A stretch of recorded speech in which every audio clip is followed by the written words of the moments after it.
Bismillahirrahmanirrahim. Assalamualaikum warahmatullahi wabarakatuh. Innal hamdalillah nahmaduhu wa nasta'inuhu wa nastaghfiruh wa na'udzu billahi min syururi anfusina wa min sayyiati a'malina. May yahdihillahu fala mudhillalah wa may yudlil fala hadiyalah. Asyhadu an la ilaha illallah wahdahu la syarikalah wa asyhadu anna Muhammadan abduhu wa rasuluhu la nabiyya ba'dah. Allahumma salli wa sallim wa barik ala sayyidina Muhammadin wa ala alihi wa sahbihi ajma'in, amma ba'd.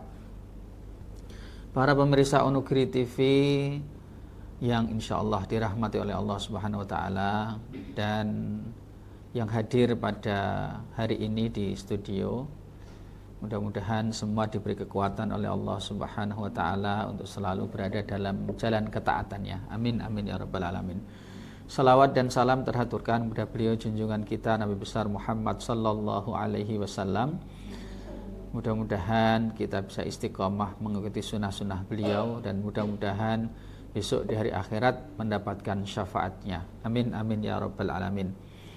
Para pemirsa Onugiri TV dan santriwan, santriwati dan juga yang hadir pada di studio pada hari ini, melanjutkan dari kajian kita kitab Risalah Al-Mustarsyidin karya Imam Haris bin Asad Al-Muhasibi rahimahullah ta'ala.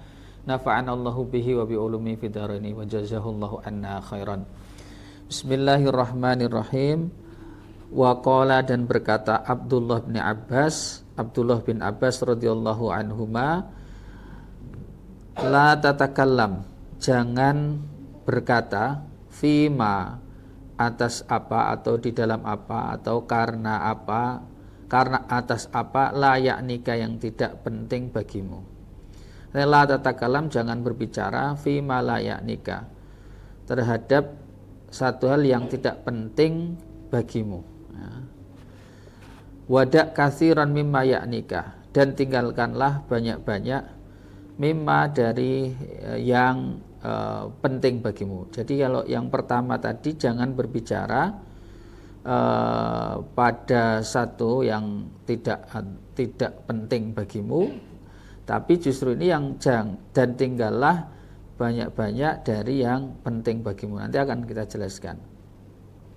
Wala tumari safihan, wala tumari, dan jangan berdebat atau mendebat safihan, orang yang bodoh, wala haliman, dan jangan pula mendebat orang yang santun, ya.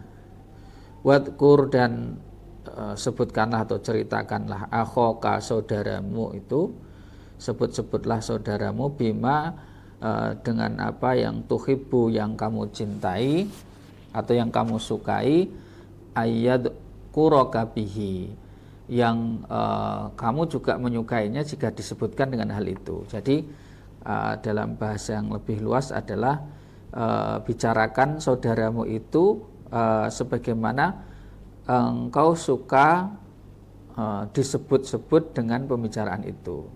Jadi kalau orang ngomong sesuatu yang membuat kita senang, maka katakanlah juga yang seperti itu kepada saudaramu. Intinya seperti itu. Jadi yang pertama adalah la tatakalam fima la yaknika. Jadi ini prinsip, ya. Satu prinsip, kita diminta untuk tidak berbicara terhadap sesuatu atau atas sesuatu yang tidak penting, ya. Tidak penting bagimu, yang sifatnya itu hanya membuat hal yang sia-sia. Ini kenapa kok kemudian menjadi penekanan Imam Haris bin Asad Al-Muhasibi dalam kitabnya ini? Karena memang dalam hadis kan juga disebutkan salah satu dari indikator orang yang baik, Islamnya baik, itu kan meninggalkan sesuatu yang tidak ada gunanya, tidak penting bagimu gitu, atau juga yang mencampuri urusan orang lain. Nah, ini ada prinsip, namanya prinsip rohani, prinsip yang sifatnya ukhrawi. Prinsip itu apa? Karena kalau kita berkata sesuatu yang tidak ada manfaatnya, terutama di akhirat dan tidak ada manfaatnya, kan tetap ada hisabnya. Jadi walaupun itu mubah, karena gini, potensi kita tergelincir untuk berkata sesuatu yang menyebabkan orang lain sakit hati itu tinggi banget. Walaupun kadang-kadang sifatnya hanya bercanda, sifatnya hal-hal yang memang tidak dosa. Tetapi kalau itu tidak penting, maka falyakul khairan aw liyasmut, lebih baik diam daripada tidak bisa mengatakan sesuatu yang baik. Karena begini nih, kalau dalam bahasa lainnya kan gini, dalam kehidupan kita sehari-hari itu kan kita sering banget sering sekali kita masuk dalam urusan yang sesungguhnya ada batas wilayah privat yang tidak etis untuk kita masuki. Tapi dalam tradisi kita itu sudah sering banget karena mujamalah atau basa-basi. Contoh misalkan sering nggak sih kita kalau dengar orang bilang, kapan nikah gitu, sering banget kan? Iya, kapan nikah gitu. Udah tahu dia emang lama belum nikah gitu kan, masih jomblo gitu kan. Tapi ditanya kapan nikah gitu. Nah itu membuat orang yang bahasanya orang yang memang dia mengharap untuk bisa menikah lebih cepat itu bisa memberatkan hati dia gitu, atau menyakitkan hati dia. Atau biasanya kalau sudah nikah pertanyaannya apa? Betul, kapan punya anak? Kapan punya momongan? Itu aneh banget, itu pertanyaan-pertanyaan yang sebenarnya tidak penting sekali, hanya untuk mujamalah, tapi bisa menyakitkan. Dan nanti kalau sudah punya anaknya ditanya juga, kapan nambah lagi, gitu kan? Loh, kapan ini besar? Gitu. Maksudnya anaknya masih TK ini kapan besar? Kapan punya adik lagi, gitu. Nah itu sering banget. Dan betapa kemudian saya pernah punya pengalaman yang, jadi dari sini itu juga pelajaran penting banget. Saya pernah punya pengalaman yang tidak mengenakkan sekali. Pengalaman yang sejak saat itu saya betul-betul harus berhati-hati sekali ya. Kalau itu mungkin teman yang Anda anggap akrab sekali, yang mungkin akan biasa-biasa saja responnya, tapi tetap perlu berhati-hati. Lah itu saya lama sekali nggak pernah ketemu beliau itu, jadi kakak kelas saja. Lalu ada sebuah reuni, layaknya orang ketemu, lalu kemudian senang sekali, Kang, kabar Kang gitu. Kata yang keluar di saya itu, bahasa saya tuh, piro Kang anake Kang sana. Dan dia dengan senyumnya itu bilang, pandungane urung duwe. Itu saya benar-benar Insya Allah menyesal betul. Makanya terus kemudian belajar juga dari kitab-kitab tasawuf ini, untuk berhati-hati, sesuatu yang tidak penting itu nggak usah ditanyakan. Dan itu kemarin beruntung sekali, selamat sekali saya. Sama juga ketemu teman lama sekali. Jadi di Ponorogo dalam satu majelis besar, tak amat-amati kok kayak teman saya gitu. Langsung kemudian saya tepuk gini. Dia sendiri hampir pangling. Sopo yo gitu. Masa lali ambek aku. Saya sebutkan nama saya itu. Ya Allah, gua hampir. Ya biasa kan namanya teman ngobrol gitu. Tapi saya tahan betul. Istrimu bukan berapa ya, enggak tanya berapa saya. Istrimu di mana, anakmu berapa, saya tahan betul. Ayo mampir rumahku, enggak jauh nanti gitu. Oke lah, nanti aku sholatnya di rumahmu aja gitu. Saya tahan betul itu. Kan orang biasanya karena lama kan pertanyaan yang kayak pertanyaan standar gitu, standar operasional gitu kan, pertanyaan kan begitu kan. Anakmu berapa gitu, kerjanya apa? Enggak, saya diam aja semua. Ngobrol mengingatkan kita waktu kita dulu sekolah gitu. Dan ketika masuk rumah itu, sholat itu dia bilang begini, Yus ngene iki aku mek loro tok mbek bojoku gitu. Ya begini, saya hanya dengan istri saya berdua. Saya paham bahwa sekian lamanya beliau memang tidak punya putra. Terus kemudian cerita waktu umroh juga berdua gitu. Saya bersyukur sekali, ya Allah, hampir saja lisan ini perucut. Karena kenapa kok kemudian saya bilang ini perlu berhati-hati. Saya punya adik sendiri yang 5 tahun berikutnya baru punya momongan itu. Dia cerita betapa secuek-cueknya adik saya itu. Itu kalau orang berbicara tentang masalah anak, itu di hati dia ada rasa berat sekali. Nah ini contoh kecil. Makanya benar ini. Jadi prinsip la tataklam fi ma la ya'nika itu penting. Jangan berbicara sesuatu yang tidak penting bagimu, yang ada garis ya, yang sifatnya sangat private sekali, tentang masalah keluarga, tentang masalah anak. Nah, kadang-kadang itu sering yang tanya kayak gitu tuh orang-orang tua tuh. Jadi kalau jajal rasanya piye? Kalau misalkan orang tua bareng-bareng jenengan ketika takziah bareng, terus jenengan tanya, "Pak, jenengan nyusul kapan?" Nyusul wong mati gitu maksudnya. Gimana rasanya kok bisa gitu kan? Mungkin saking jengkelnya ya kalau misalkan orang sering kali ditanya, kapan nikahnya? Kapan dapat momongannya? Nah begitu. Makanya sesuatu yang tidak penting itu bisa menyebabkan hal-hal yang tidak istilahnya, yang kita tidak duga mungkin menyakitkan, ternyata juga menyakitkan. Nah itu sudah terlanjur sekali. Makanya Rabi' bin Haytham itu salah seorang kibarut tabi'in. Ini cukup menarik sekali. Beliau itu bagaimana cara beliau untuk menahan lisan beliau ya. Jadi beliau itu kalau dalam kisahnya itu kertas itu dipakai untuk menulis. Nulis itu setiap perkataan yang keluar itu ditulis. Gitu. Waduh, subhanallah ya. Karena beliau bilang begini, innama antum taktubuna fa imma lakum wa imma alaikum. Yang kamu tuliskan ini, kalian tuliskan di situ itu, apakah ini menjadikan pahala untukmu ataukah dia akan menjadi bumerang bagimu besok dari akhirat. Maka kata Imam Aris bin Hasad Al-Muhasib ini, pengarang kitab ini, dalam penjelasan yang lain beliau mengatakan sebelum kita berkata, berbicara, maka coba cek dulu kira-kira ini akan berdampak kebaikan untuk akhiratmu ataukah berdampak keburukan untuk akhirat. Jadi sampai sedemikian rupa.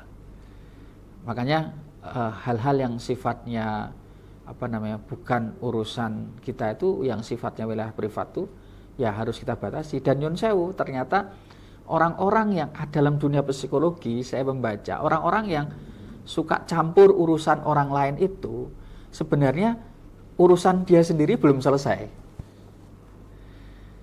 Orang-orang yang kemudian ingin mengendalikan orang lain dalam urusan orang lain, sebenarnya dia sedang kehilangan kendali juga dalam urusan dirinya sendiri. Tapi untuk menutupinya seringkali dia merasa kadang memberikan solusi kepada orang lain. Bayangkan aja, kadang-kadang sesuatu yang tidak perlu kemudian dikomentari ya dikomentari, berkaitan dengan misalkan masalah keluarga orang lain ya. Jadi ini termasuk diantara mencampuri urusan orang lain. Lo ngapain anaknya disekolahkan di situ? Mbok ya cocoknya kan ya di sekolahnya di sini toh. Jadi seringkali mengomentari hidup orang lain. Sering nggak sih kita dalam kehidupan dapat orang model-model kayak begini kan? Bahkan chat rumah orang lain pun dikomentari. Gak cocok banget sih. Wong dia nggak pernah urun chat padahal. Nggak pernah itu. Tapi suka banget komentari hidup orang lain gitu, yang sifatnya sangat privacy. Nah, makanya ada cara tip yang unik banget dari para ulama gitu ya. Membuat perubahan narasi, bahasanya gitu. Perubahan narasi. Karena ini kan termasuk kadang-kadang membicarakan sesuatu itu yang kadang-kadang sifatnya nggak penting, itu bisa berubah menjadi sesuatu yang sangat buruk. Akhirnya kemudian menceritakan keburukan orang. Kayak Ibrahim bin Adham itu termasuk di antara ulama yang sangat tegas sekali beliau. Jadi ketika diundang makan begitu, orang yang nggak hadir itu kemudian diomongi sama teman-temannya, bla bla bla bla buruk begitu. Kata Ibrahim bin Adham, kalian itu sudah makan daging saudara kalian duluan sebelum hidangan daging ini disediakan. Langsung ditinggal sama beliau. Jadi ditinggal sama beliau. Karena sikapnya benar-benar sudah untuk pelajaran untuk yang lainnya. Nah, kalau imam yang lainnya itu cara merubahnya merubah narasi. Misalkan nih gini nih, kalau sedang ada pembicaraan yang sifatnya kok membawa akhirnya dampak pada keburukan ya, jelekkan, misal contoh, wong kiai kok anaknya, lihat tuh anaknya nggak bisa diatur, padahal dia sering loh ngasih ceramah ke sana kemari, loh anaknya sendiri aja nggak bisa diatur gitu kok, anaknya sendiri aja begudalan kok gitu, gitu kok bisa dia jadi kiai. Pernah nggak sih kita mendengar model-model gitu? Kayak apa kowe nuturi anak dhewe ra iso? Coba kita buat narasinya ketika ketemu orang begitu, narasinya berubah.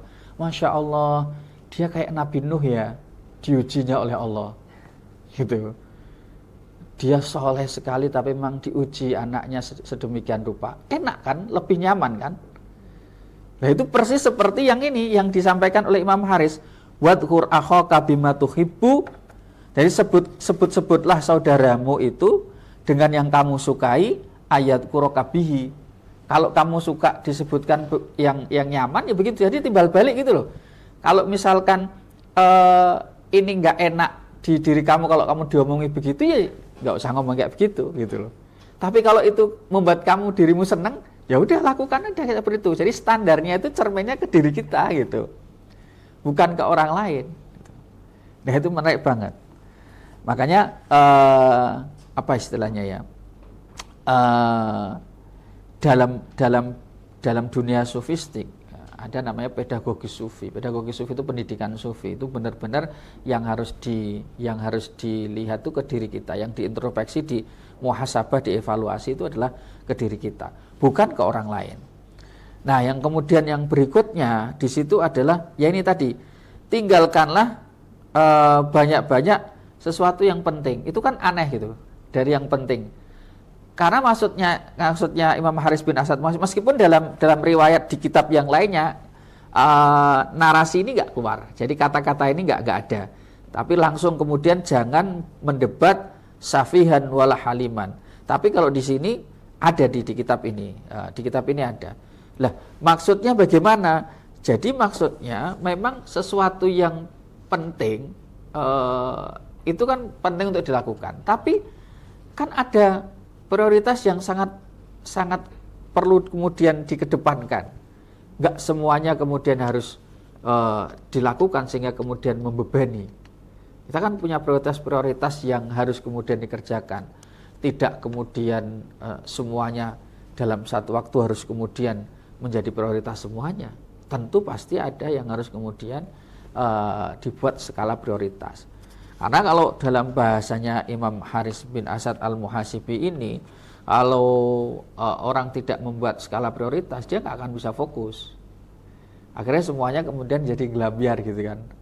Akhirnya kok kabeh penting kabeh, enggak. Tapi walaupun itu penting dari pun, tapi kita harus kemudian buat sebuah skala prioritas. Lalu di sini jangan mendebat wala tumari safihan. Jangan mendebat orang yang safih, itu orang yang bodoh, tapi orang yang selalu mengatakan perkataan yang buruk, lepas kontrol. Kalau dalam bahasa lain itu sebenarnya apa ya, orang-orang safih itu kita hanya, kalau jenengan misalkan ada di media sosial itu sering banget debat yang sifatnya usir, nggak ada habis-habisnya. Dia orang sepinter apapun, kalau kemudian didebat sama orang bodoh, bahasanya begitu, safi itu bodoh atau dungu gitu ya, itu malah dia akan terlihat menjadi lebih bodoh lagi gitu orang pinternya itu. maka lebih baik kemudian ditinggalkan. Dan itu yang dilakukan oleh Imam Syafi'i. Imam Syafi'i memilih untuk kemudian meninggalkan perdebatan dengan orang-orang begini. Makanya beliau lebih memilih kalau berdebat itu dengan memang orang yang punya kapasitas yang sama, atau paling tidak justru orang-orang yang bisa memberikan ilmu dari sebuah perdebatan itu. Misalnya ya, kalau di sini itu adalah Muhammad bin Hasan Asy-Syaibani. Beliau itu kan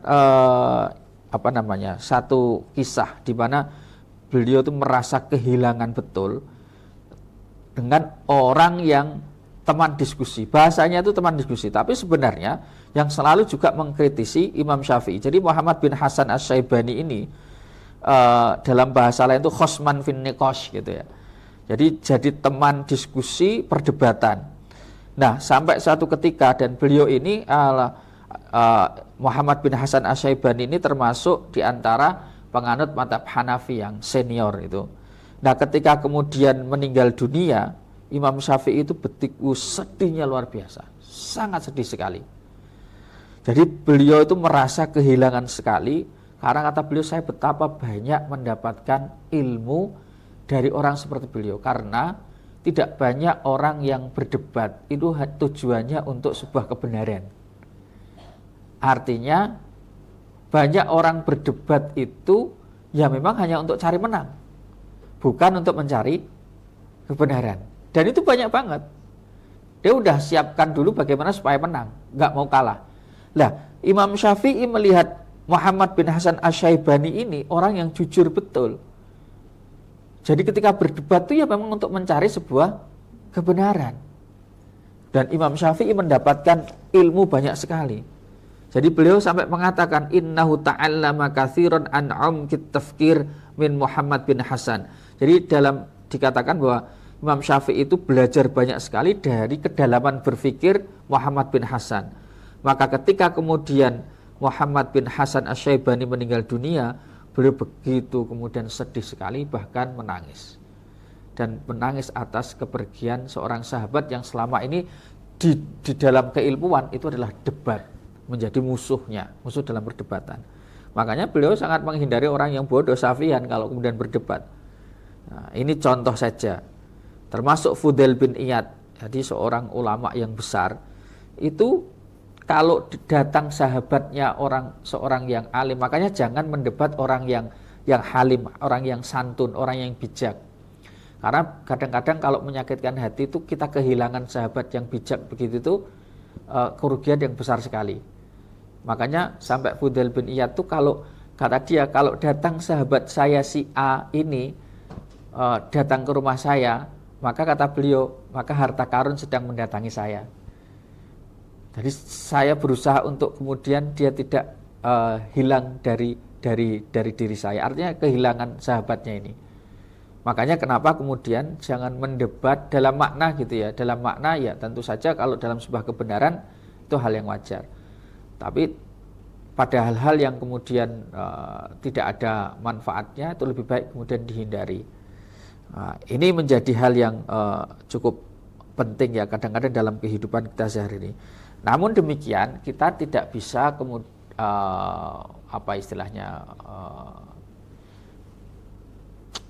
meninggalkan satu kondisi di mana itu satu hal yang biasa terjadi, bahwa kita ini pasti akan ada orang yang membicarakan terkait dengan diri kita. Maka kata Imam Syafi'i, hanya orang gila saja yang menganggap dia nggak akan dibicarakan oleh orang lain. Jadi kalau ada orang lain yang membicarakan diri kita terkait dengan keburukan diri kita, ya biasa saja. Kalau ini tadi kita diminta untuk kemudian menahan diri. Tapi kalau kemudian ada orang lain yang membicarakan ke diri kita, maka pertama ada yang harus dilakukan adalah taghaful atau i'rad. I'rad itu nggak usah direspon. Orang membicarakan buruk itu kayak gini, Mbak. Saya kasih gambaran sederhana. Ada istilah dalam bahasa Arab itu ya. Jadi kalau gelas yang kita isi kopi tumpah, pasti isinya kan kopi. Nggak mungkin isinya madu. karena dalamnya kopi. Jadi sesungguhnya kata-kata yang keluar itu menunjukkan dari isi dirinya. Jadi kalau kemudian kata-kata kotor, keburukan, terutama dari orang-orang Syafi'i, itu sesungguhnya sedang menunjukkan kualitas dirinya. Kalau dalam bahasanya Imam Ghazali gitu ya, itu yang lebih semacam lebih ekstrim cara penanganannya, kenapa supaya kita nggak kemudian terasa sakit gitu ya. Kalau istilah wong Jawa kan sing waras ngalah. Nah ini bahasanya gini, tapi dengan bahasa nggak gitu. Dokter dengan orang yang sakit jiwa, ini dokter jiwa, ini satu lagi adalah orang sakit jiwa. Marah nggak dokternya ketika orang yang ditangani pasiennya ini mencaci maki? Nggak marah, karena dia tahu. Ini untuk ekstrim ya. Karena ekstrim ya. Jadi ketika kemudian ada orang yang menjelek-jelekkan diri Anda, sama kedudukan dengan dokter jiwa dengan pasien gila. Ini agak ekstrim sih kalau saya. Nah, tapi kita ambil dari kisahnya Ahnaf bin Qais. Ahnaf bin Qais itu juga seorang tokoh sufi ya. Beliau itu dalam proses perjalanan dihina sama orang yang mengikuti beliau. Dibiarin aja. Terus gitu. Sampai di posisi, kalau dalam bahasa ya seperti gerbang lah gitu, masuk ke desanya dia, wilayahnya dia. Itu terus beliau mengatakan begini, ya hada in kana baqiya fi nafsika syai'un, wahai saudara ya hada, in kana baqiya fi nafsika syai'un minasyata'im faqulhu hahuna. Kalau masih ada yang tersisa dari dirimu sesuatu dari celaan-celaan, cemoohan, umpatan-umpatan, fakulhu hahuna. Katakan aja sekarang di sini. Qabla ayasma'aka sufaha'u qaumi fayu'dzuka bina. Sebelum orang-orang bodoh di tempat saya ini katanya. Kan ini mau masuk wilayah dia nih. Itu menyakiti dirimu ya, karena apa yang kamu lakukan terhadap diriku. Jadi beliau itu panjang perjalanan dulok-lokno. Sudah mau masuk ke daerahnya, beliau berhenti, berbalik. Nah orang ini mengira akan dibalas atau mungkin akan memukul dan lain-lain. Tapi beliau justru mengatakan begitu.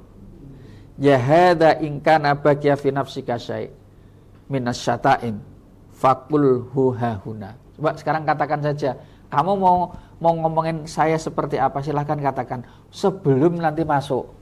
Kalau nanti masuk kedengaran kaumku yang orang-orang preman-preman itu acur sampean. Ini ada dalam istilah psikologi kata ditinjau dari sudut pandang psikologi. Beliau ini termasuk mempunyai kemampuan dhabtun nafsi. Dhabtun nafsi itu mampu menahan diri, mampu mengontrol emosinya dengan sangat sabar sekali, dan kemudian membalikkan satu keadaan yang membuat orang tersebut menjadi terdiam dan mau tidak mau harus berhenti. Loh, kamu kalau sampai ke sini kedengaran orang kamu loh malah dipukuli orang banyak. Yang kedua yang kemudian dicatat kalau dari kisah ini adalah justru ketika keburukannya beliau ini mendapat keburukan, beliau yang dipikirkan bukan keburukan, rasa keburukan ini tadi, tapi justru yang beliau pedulikan adalah orang yang memburuk-burukkannya, keselamatan orang yang memburukkan. Ini yang disebut dengan ainur rahmah, sikap rahmat. Iso gak kira-kira ini? Ya Allah, baru kemudian disenggol di media sosial. Masya Allah, muntap kok. Betul itu, Masya Allah. Beratnya luar biasa. Dan makanya saya ngelihat ulama-ulama itu kok. Dan ternyata kalau panjenengan baca di kitab Qutil Qulub fi Mu'amalatil Mahbub karya Syekh Abu Thalib Al-Makki, itu kan memang masuk kategori tawakulul khusus. Tawakalnya orang-orang yang sudah khusus setingkat para nabi. Jadi kan ada tawakalnya orang-orang umumnya. Ada tawakal yang lebih tinggi lagi itu namanya tawakalul khusus. Jadi tawakalnya orang-orang yang khusus, orang-orang pilihan atas tuh. Nggak balas dia, tapi justru menyayangi orang yang melakukan begitu. Sehingga gini, kalau kita bisa melakukan itu, maka sebenarnya kita sedang satu, mengikuti sunnah Rasulullah dan sunnah Rasul-Rasul sebelumnya. Ulul azmi itu juga begitu. Rasul-Rasul ulul azmi yang 5 itu juga di derajat ini. Fasbir alama yaqulu atau lanasbironna ya. Jadi kami benar-benar bersabar terhadap apa yang mereka katakan. Itu Al-Qur'an. Sehingga ketika kemudian para ulama itu mengikuti seperti ini, itu sebenarnya mereka sedang mengikuti sunnah Rasulullah. Imam Syafi'i misalkan, ini menarik banget juga Imam Syafi'i itu. Jadi ada orang datang, ini dalam kitab Khilyatul Aulia juga termasuk di Ihya ya. Jadi Qilalil Imam Syafi'i dzata marratin. Dikatakan kepada Imam Syafi'i satu ketika, inna fulanan yadhkuruka bisu'in. Si fulan itu menyebut-nyebut dirimu itu buruk. Nah, misalkan di sini siapa nama di antara nih? Mas siapa namanya misalnya? Mas Aris misalkan ya. Mas Aris misalkan. Ada kemudian yang saya Mas Aris temannya jenengan misalnya coba jenenge. Dimas ya. Tapi insya Allah bukan Dimas lah. Dumas lah katanya. Saya rubah jadi Dumas. Aris didatangi Dumas. Dumas cerita, Aris, kancamu sing anu kae lho, ngomongi awakmu elek. Dumas ini bukan Dimas. Dumas. Ngomongi awakmu elek. Ngomong A B C D ngene, jangan menjelek-jelekkan. Ngomongi awakmu elek. Coba lihat bagaimana kemudian reaksinya Imam Syafi'i. Reaksi Imam Syafi'i dijawab dengan jawaban yang sangat jenius sekali. Idzan qad saddaqtuhu wa kadzabtuka. Ini maknanya dalam sekali.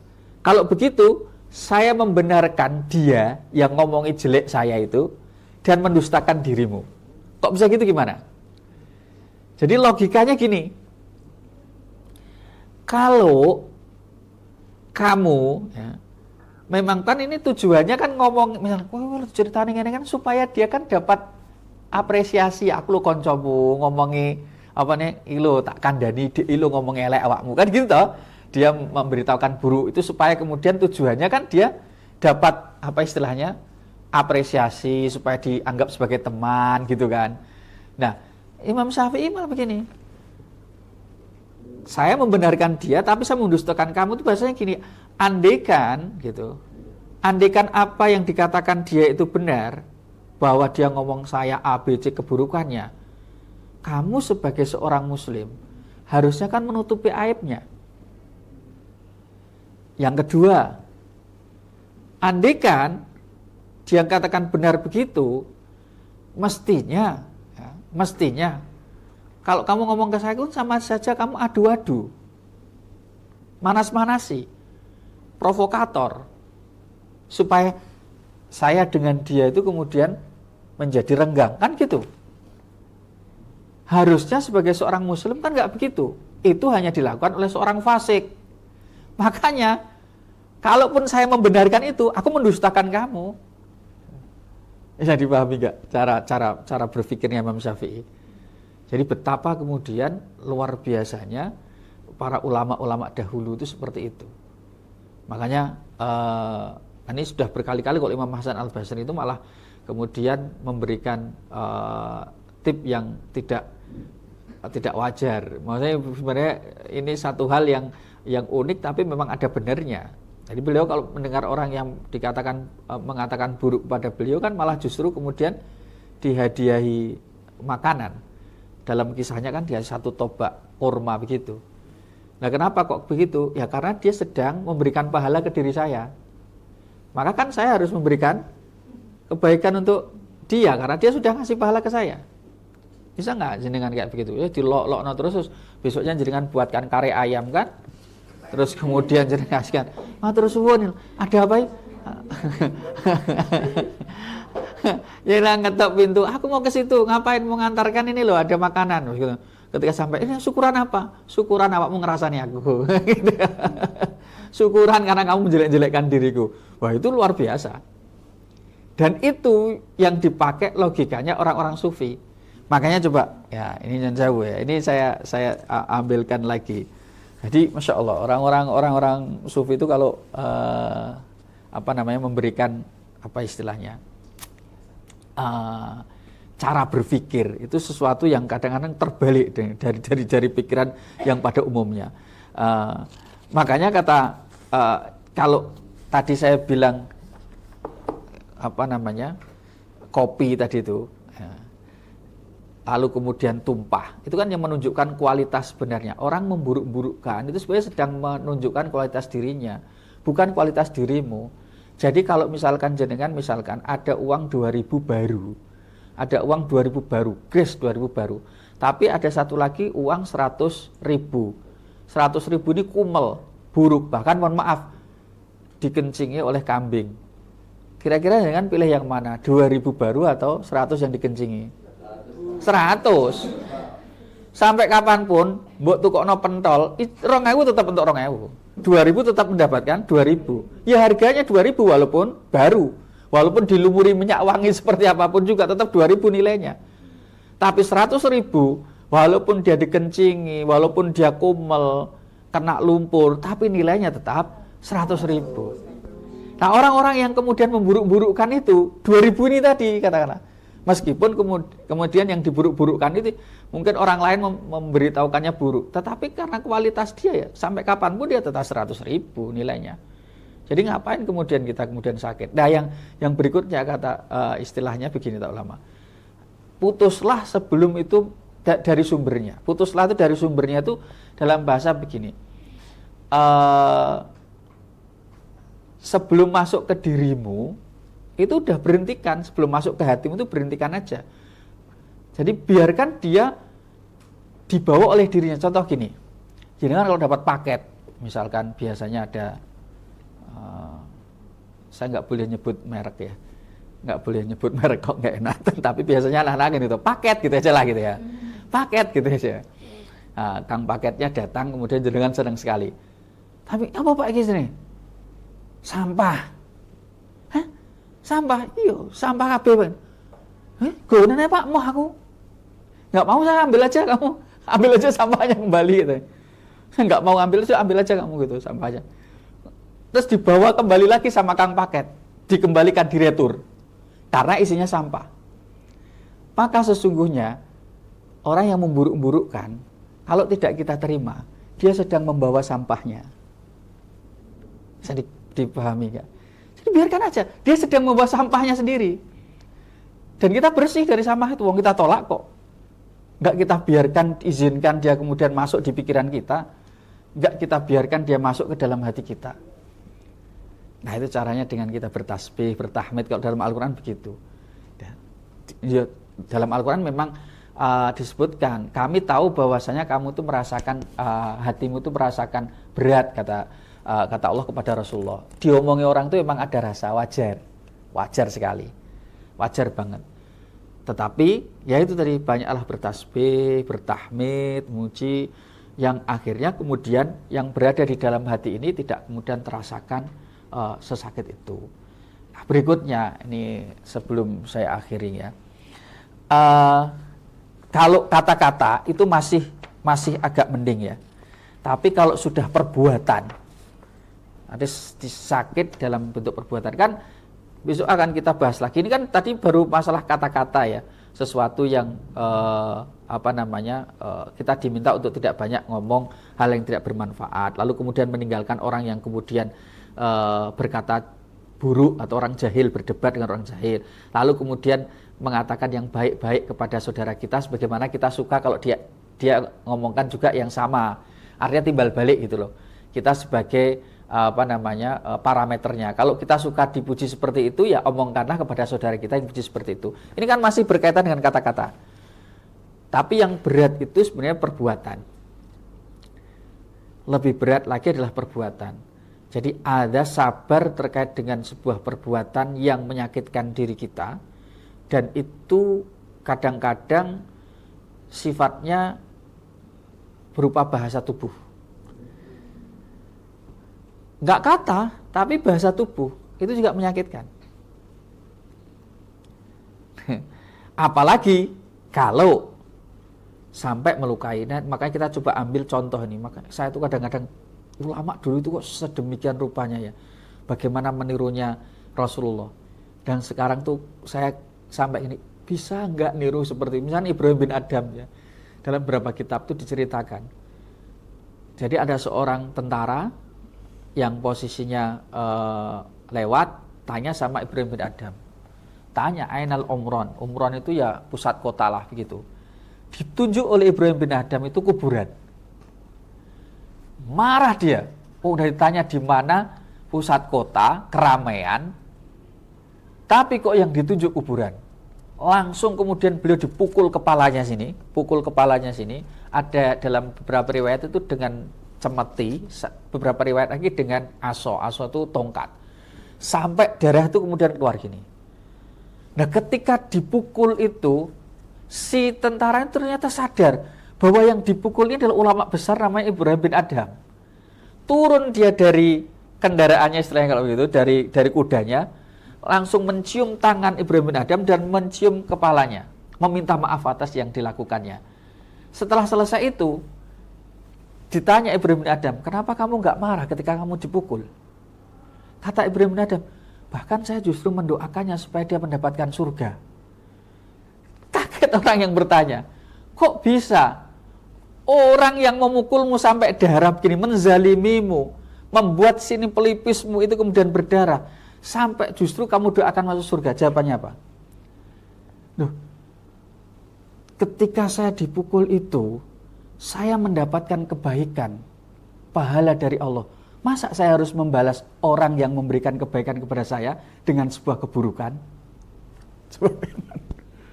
Masa saya harus kemudian membalasnya dengan keburukan? Jadi ketika dipukul itu beliau, itu kan jelas kemudian karena terzalimi kan mendapatkan pahala.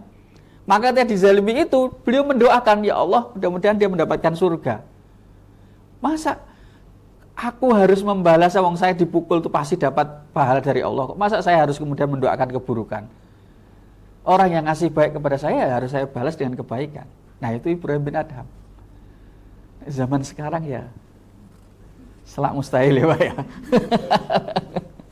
Masya Allah. Makanya saya kadang-kadang belajar ini subhanallah ya, dari kitab-kitab ini tuh makanya kalau dalam konteksnya sebenarnya tuh ada 3 tingkatan sih sebenarnya. Tingkatan yang pertama itu sifatnya kafun. Kafun itu kita tidak membalas saja, diam, itu sudah masuk bagian sebuah kebaikan. Tapi tingkatan yang kedua sifatnya sofhun. Sofhun itu sudah tingkatan memaafkan, di hati kita udah nggak ada rasa jarem. Tapi tingkatan yang ketiga adalah tingkatan ihsan. Ihsan itu membalas sebuah keburukan dengan kebaikan. Nah, tingkatannya para ulama tadi itu sudah tingkatan di ihsan, tingkatan para anbiya. Makanya kalau dalam Al-Quran, wala in sobartum lahuwa khairul lisobirin, itu kan kamu boleh membalasnya, tapi balaslah dengan yang semisal. Itu kalau dalam bahasa, nggak mungkin kita mau membalas semisal. Ibrahim bin Adham itu kalau mau membalas dia takut. Kenapa kok takut? Karena kalau saya membalas jangan-jangan saya tidak serupa, tapi bisa melebihi. Kalau sudah melebihi berarti saya justru menzalimi, saya terzalimi, tapi ketika saya membalas melebihi dari itu berarti saya justru berubah menjadi zalim. Maka saya lebih baik mendoakan. Maka di dalam Al-Quran, wala in sobartum, kalau kamu bersabar itu akan jauh lebih baik. Itu dalam bahasa Al-Quran. Nah, mudah-mudahan yang sedikit ini bisa bermanfaat untuk diri saya sendiri dan juga diri sekalian. Mari kita sama-sama menutup dengan membaca istighfar 3 kali bersama-sama. Astaghfirullah Rabbal baraya, astaghfirullah minal khotoya, Rabbi zidni ilman nafi'an wa wafiqni amalan solihah. Astaghfirullah Rabbal baraya. Astaghfirullah minal khotoya. Rabbi zidni ilman nafi'an wa wafiqni amalan solihah. Sekali lagi, astaghfirullah Rabbal baraya. Astaghfirullah minal khotoya. Rabbi zidni ilman nafi'an wa wafiqni amalan solihah. Al-Fatihah. A'udzubillahi minasyaitonirrajim. Bismillahirrahmanirrahim. Alhamdulillahirabbil alamin arrahmanirrahim maliki yaumiddin. Iyyaka na'budu wa iyyaka nasta'in. Ihdinas siratal mustaqim siratal ladzina an'amta 'alaihim ghairil maghdubi 'alaihim waladdallin. Amin. Allahumma shalli ala sayyidina Muhammadin alhamdulillahirabbil alamin. Hamdan syakirin, hamdan na'imin, hamdan yuafi ni'amah wa yukafi'u mazidah. Ya Rabbana lakal hamdu kama yanbaghi li jalali wajhika 'azimi sultanik. Allahumma inna nas'aluka al-barakah fil rizqi wal barakah fil amali wal barakah fil umri wal barakah fil baiti wal barakah fil hayati wal barakah mimma wahabtana ya arhamar rahimin. Allahumma la tada' lana fi maqamina hadha dhanban illa ghafartah wa la 'aiban illa satartah wa la maridan illa syafaitah wa la mubtalan illa hadaitah wa la hajatan min hawajid dunya wal akhirah illa qadaitah wa syarta ya arhamar rahimin. Allahumma ja'al jam'ana hadha jam'an marhuma wa tafarruqana min ba'dihi tafarruqan ma'suma wa la taj'alna fina ya Allah syaqiyan wa la mahruma. Rabbana atina fid dunya hasanah wa fil akhirati hasanah wa qina adzabannar. Subhana rabbika rabbil izzati amma yasifun wa salamun alal mursalin walhamdulillahi rabbil alamin. Bi barakatil Fatihah.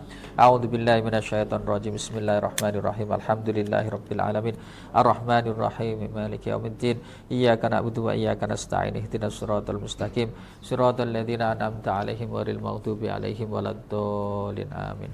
Terima kasih. Mohon maaf. Wallahul muwaffiq ila aqwamit thoriq. Wassalamualaikum warahmatullahi wabarakatuh.